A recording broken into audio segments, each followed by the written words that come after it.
Língua portuguesa. Intertextualidade. Videoaula. Entra vinhetas com círculos sobrepostos e surge o apresentador. Olá, bem-vindo à nossa videoaula de língua portuguesa. Vamos conversar um pouquinho sobre intertextualidade? Então, vamos lá. Bom, vou começar com uma pergunta. Você já percebeu que um texto pode fazer referência a outro texto, como um diálogo entre eles? Pois bem, isso é a intertextualidade. Algumas dessas referências são bem explícitas, já outras são mais difíceis de notar.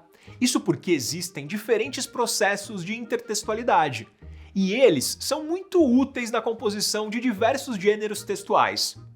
Mas que processos de intertextualidade são esses? E como usá-los? Vamos descobrir a seguir. Para começar, vamos conhecer a forma mais básica de intertextualidade, a alusão ou referência. Sabe aquele filme que cita um personagem de outro filme?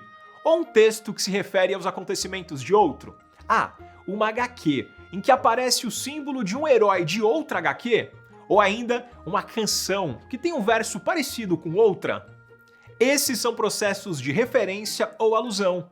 Neles, o texto original não é apresentado diretamente, ou seja, as referências são sutis ou implícitas. Por exemplo, se um personagem diz: "Sabe aquele herói de capa vermelha?"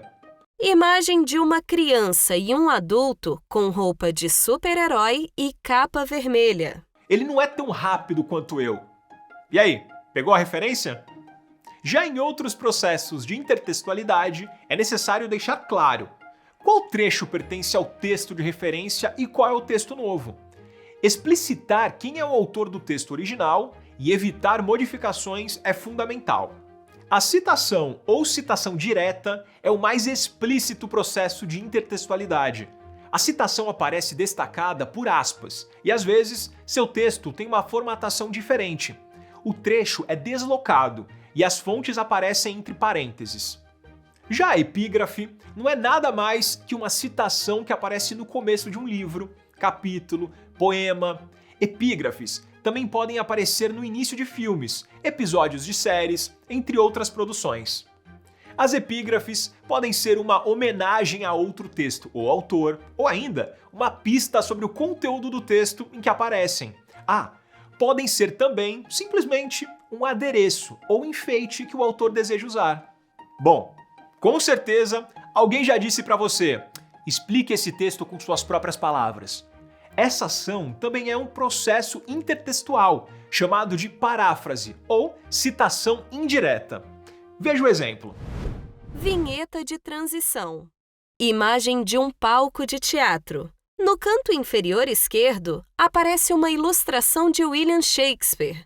Segundo Shakespeare, há mais mistérios entre o céu e a terra do que julga a nossa filosofia. Nesta paráfrase, a essência do texto original de William Shakespeare foi dita com outras palavras. Mas perceba que o autor do texto original foi mencionado.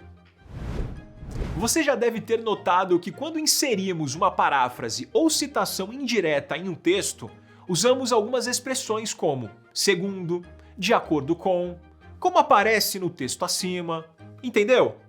Essas expressões funcionam como conectivos, ou seja, que ligam o texto citado ao texto original. Por meio dessas expressões, é possível identificar a autoria ou o texto de onde surgiu a citação. Essas foram algumas dicas sobre intertextualidade, recurso que permite o uso de textos de terceiros em diversos gêneros. Espero que tenham aproveitado o conteúdo. Nos vemos em um outro vídeo. Até lá! Entra a vinheta de encerramento com círculos sobrepostos.